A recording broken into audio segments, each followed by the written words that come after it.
Well, good afternoon, everyone. As you know, we're trying to find a way forward to deal with cybersecurity this week. I'll be asking for consent for a limited number of amendments that are related to the bill. I would remind everyone, when we offered cybersecurity as an amendment on the defense authorization bill, the Democratic leader said it was a two-day bill, and we ought to be able to enter into some kind of reasonable time agreement to consider it. So we're going to test that thesis here in a moment and see if we can't move this bill forward.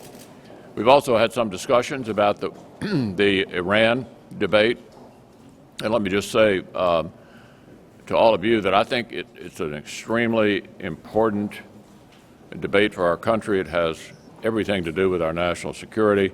I think it ought to be treated in the Senate as a different matter, and so I'll be trying to get consent to have a debate in which we have time set up for each senator to speak.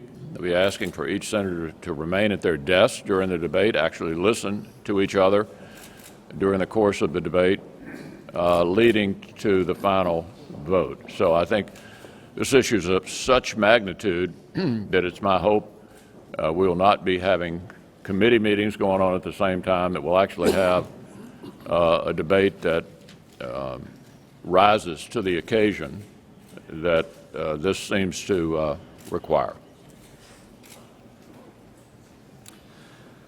Well, if we're successful in getting our Democratic colleagues to join us in dealing with this threat of cybersecurity, it will be the last, at least until the August recess, of a long line of accomplishment of the 114th Congress. We will have passed more than 70 bills. We will have seen more than 30 of those signed into law, which leads me to the question that some of you have been asking.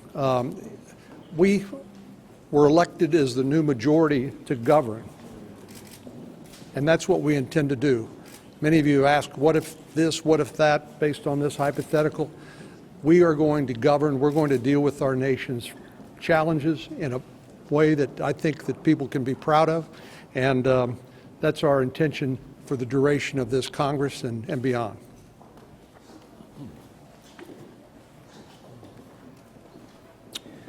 Over the month of August, there's going to be a discussion in this country of the American people and hopefully members of Congress who are out there talking about it, about whether or not the Iranian nuclear agreement makes the country more safe or less safe.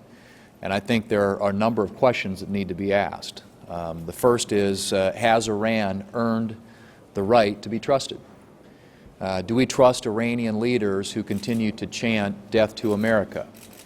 And what are the consequences if this agreement fails to prevent Iran from acquiring a nuclear weapon? I think those are three fundamental questions that need to be asked when we take a look at this agreement. The President, who has up until recently said that no deal is better than a bad deal, has now all of a sudden changed his language. It's evolved now to where it's this deal or war. And I think that the American people see through that. And it's really important that we have this discussion, we have this debate, and when we get back here in September, Congress is going to go on the record on this deal. And the reason we can do that is because one of the bipartisan accomplishments that Senator Cornyn referred to was the passage of the Review Act earlier this year that gives Congress an opportunity and the American people an opportunity to be heard. You couple that with all the other things that have been mentioned in terms of accomplishments in the first 7 months of this year, it's a list that we think is really good for the American people. And opening up the process to debate so the voices of all members of the Senate, irrespective of what their political party is, has been a good thing.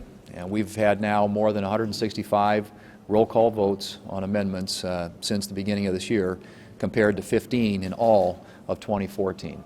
So we're going to have the vote on Iran when we come back, and hopefully move from that to some other things that we think are going to be important to the future of this country and good for the American people.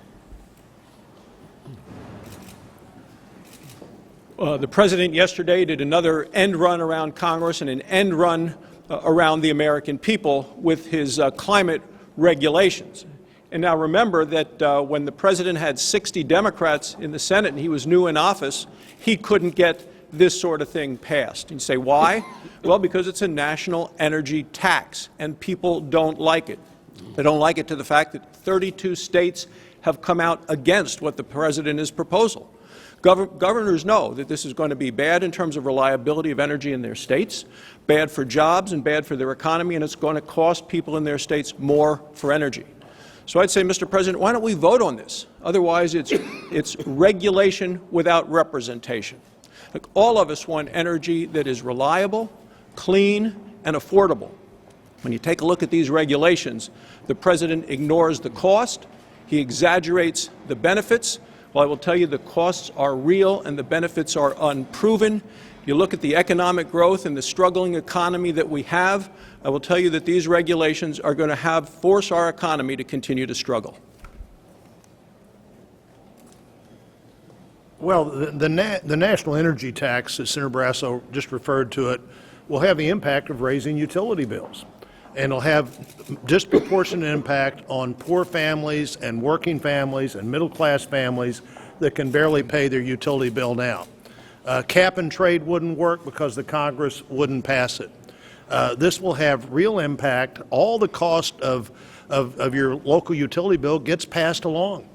In 75% of the country, rural electric co-ops provide the power, and all they can do is go to their board and say, this is what it costs to produce the electricity.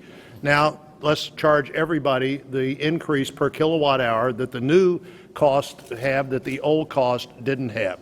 You know, my state, Missouri, is 80% dependent on coal. We don't have any coal mining, but we have a lot of coal-fired power plants.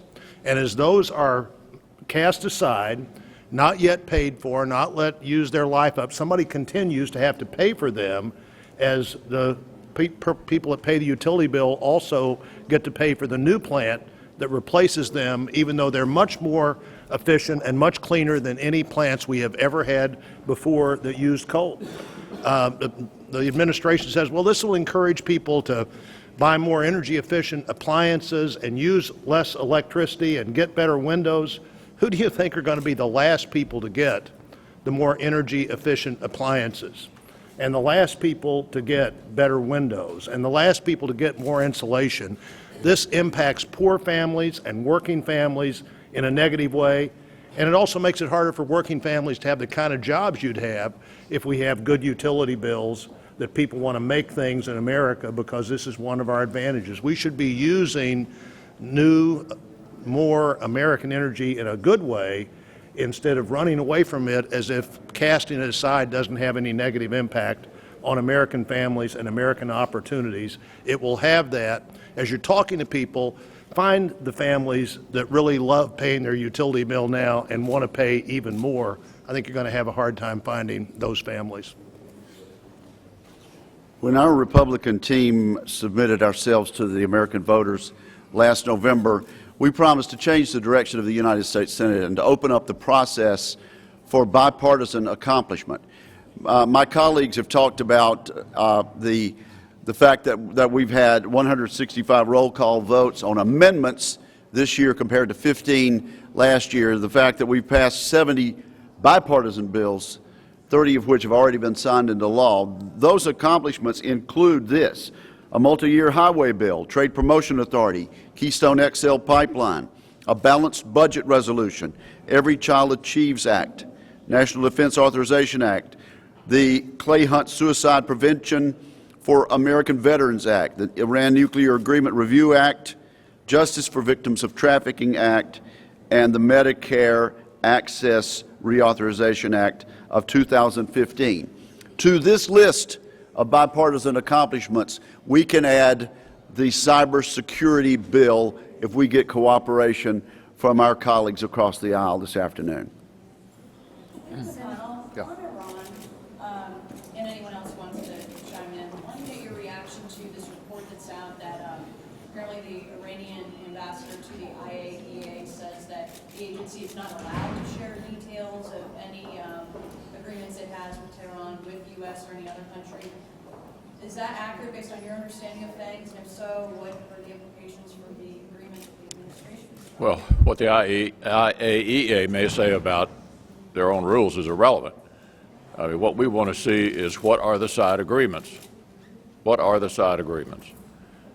They expect us to just trust the Iranians and the IAEA.